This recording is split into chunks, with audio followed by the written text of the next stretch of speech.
If you're serious about growing and multiplying wealth, starting small is not the answer. The advantages of investing in large multifamily real estate. Number one, more doors are easier to manage.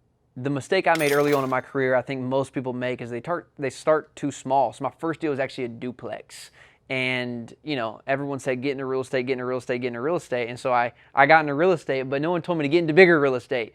And so that first deal, man, that thing cut my butt. Like, I did everything. Why? Because there was just no margin in a 2-unit deal, right? So I was the landlord, I was the landscaper, I was the one collecting rent because I couldn't afford, there wasn't enough cash flow in the deal in order to hire someone else, a sophisticated manager, to manage that deal. So I was stuck doing all of that. The reality is all real estate is just not made the same.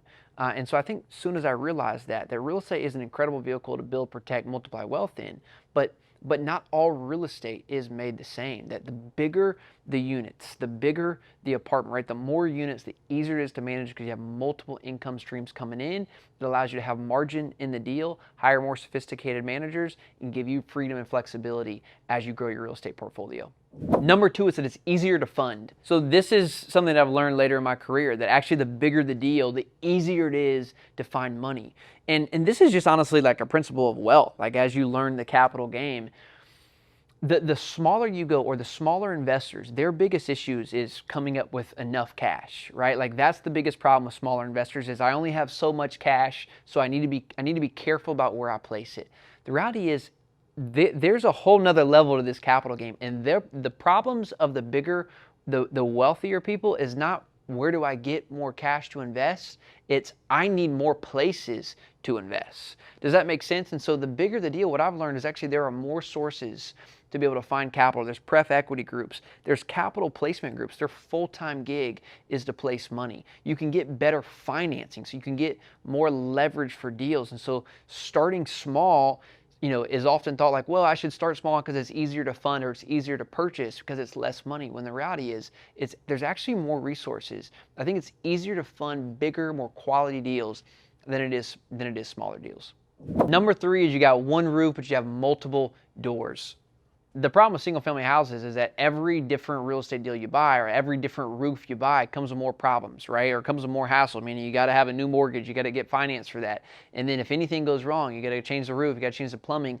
All of that is for each individual asset. The reason I love multifamily is because you can have multiple doors under one roof, right? So when you go to close that deal, it's one deal, but you have multiple units.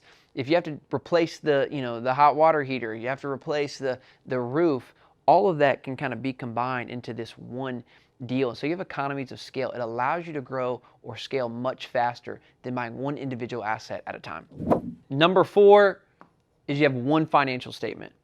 The beautiful thing about large multifamily real estate is that at the end of the year, you don't have to, gather all these different expenses from all, expense reports or financial reports from all these different properties. You have one property with one income, one profit and loss statement to be able to get your CPA. So it's, again, more streamlined. Number five is you have enough revenue to hire a management team. So you just have more money to hire. I talked about this in point number one, but this is so important. I mean, there is a burnout, right, that can happen if you don't begin to build a team around your growing real estate portfolio. And the reality is, buying smaller deals, most people I meet eventually have a capacity because they're like, I just physically can't grow a team or put my head around all these different assets. Well, what large multifamily real estate allows you to do is just grow with scale, and then you can put, world-class property management teams over each asset. Then you can have a regional manager over a conglomerate of assets. This is how we're growing our real estate portfolio by hundreds of units every few months, right? Imagine trying to buy 100 or multiple hundred houses every few months and then trying to manage each of those different houses. It's frankly impossible unless you're just one of those huge institutions like BlackRock that have these massive teams to be able to manage all these houses. If you're a sole entrepreneur or a small team, getting or breaking into large multifamily real estate quicker is the path to really scale. And then the last one, this is a bonus one, but it's probably the most important one, is that more units equals more cash flow, and that means you have the ability to really grow or multiply your wealth faster. This is the key to really multiplying wealth in real estate, is that the way commercial real estate is valued is as the income grows in a property, we divide that by the cap rate in the market. That allows us to really multiply wealth. And so if you only have two doors and you raise rents by 25 or $50, You know, that's only, you know, if it raises by $50, that's only $2,400 a year. But if you do $25 or $50 in a 200 unit apartment complex, that's tens of thousands of dollars that then you're increasing your cash flow, but then you multiply or you divide that by the cap rate, and that's how you build and create exponential wealth. And so again, going bigger is how you, if you're serious about growing and multiplying wealth, starting small is not the answer. And if you don't have the ability yet to maybe go and buy a 200 unit apartment complex, consider investing passively, right? Like if you, hey, I got a good job, I'm making good money, Ellis, I don't really want to take on the effort of going and buying large commercial real estate deals. That's fine. Figure out how to make more money and invest that money passively with Symphony Capital Group. That's my company. That's exactly what we do. We help investors get their money out of the stock market and into great assets where we're focusing full time on managing deals like this. And so if you're interested in that, go to symphonycapitalgroup.com. If you enjoyed this content, you want more stuff like this, make sure you let me know in the comments, subscribe to this channel. Think Wealthy. Cheers.